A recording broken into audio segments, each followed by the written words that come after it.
continuing to talk about oil cooling systems and the need for those oil cooling systems on V-twin bikes. Robert, you know as well as I do that for 110 years, there's been people building motorcycles. Right. Well, 111 if you want to count some of the British bikes. So now all of a sudden, people are putting oil coolers on them from the factories. Right. Why the need now, but for 108 years, nobody put them on? Right.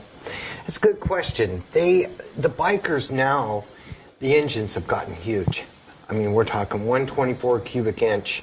It's a third of a V8. The emissions on them are lean. There's now they come with catalytic converters. Okay? So there's a lot of other things. Fuel also isn't as high as octane as it used to be. Now you see these big engines, and that's the reason for all this heat. Now the big engines, the big bore kits, the cams, you're wanting to go faster. Yep. Everybody is looking for that speed factor. Horsepower. They're changing exhaust, air intake systems. All that affects the temperature Yes. of that.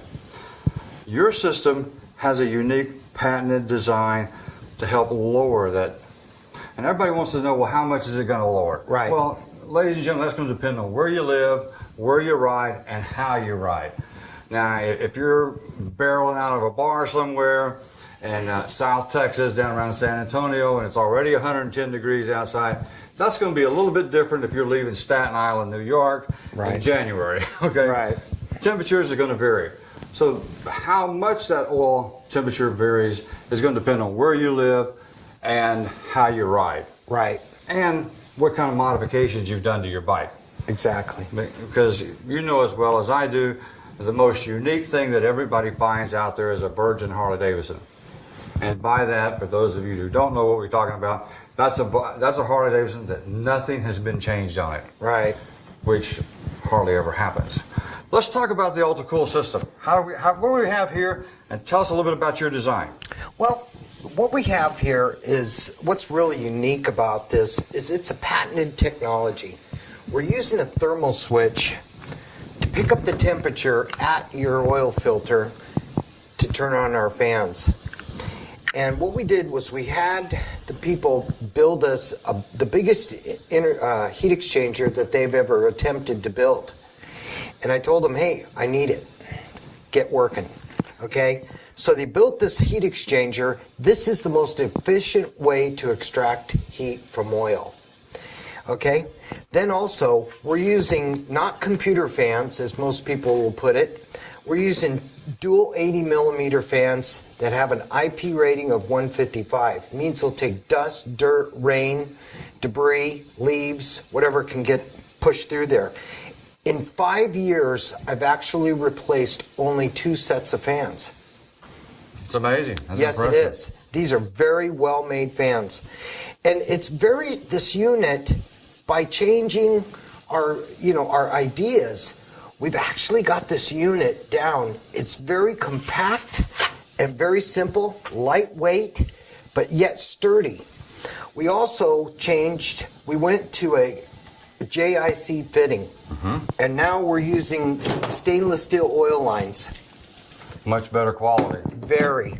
These, if put on properly, offer a leak-proof seal. We also... They're never going to wear out either. Right. They're never going to wear out. They're not going to be like rubber and all that. These will not wear out. Right. We also had our own custom oil adapter with the JIC fittings and our thermal switch built in. This is picking up your temperature at your hottest point of your oil at the engine is at the oil filter. When you put this on your bike and you have the ability to have the fan system like what Larry was talking about and what Robert was talking about, you'll notice that these fans, because I just took a trip down to New Orleans. I left Cincinnati, Ohio, and I went down to New Orleans, Louisiana for a cup of coffee. And I know that's kind of a long distance to go for a cup of coffee, but I like to kind of ride, and when I go for a ride, I just like to go. It's good therapy. I feel better after about fourth gear, you know, somewhere down the highway. And the wife always says, "Are you coming home tonight?" Yeah, I'll be there eventually. But when Robert was talking about these fans, the first day I was on the road, I rode through weather that you probably shouldn't ride in. The rain was so bad, the wind was so bad, and as the major 18-wheeler trucks would drive by me because I couldn't go as fast as they could, I was just like in a deluge of water would come over me. And I thought for sure something was going to go over this. Then going through Louisiana, I went to different parts of Louisiana. Now, not to offend anybody in the great state of Louisiana, because we love Louisiana, the Saints and all that. It's great. New Orleans, the French quarters. It's hard to pass up those guys. New Orleans, Harley Davidson. We give a shout out to those little boys down in Baton Rouge at Bayou Harley. Check them out if you're down that way. But they'll be the first ones to tell you there's all kinds of debris in the road. But the hurricanes come in, the storms come in off the Gulf. There's all kinds of debris. And when you're running down that road, whether it's I-10, Highway 190, Old 90, and all those, there's sand, rocks, and debris and everything.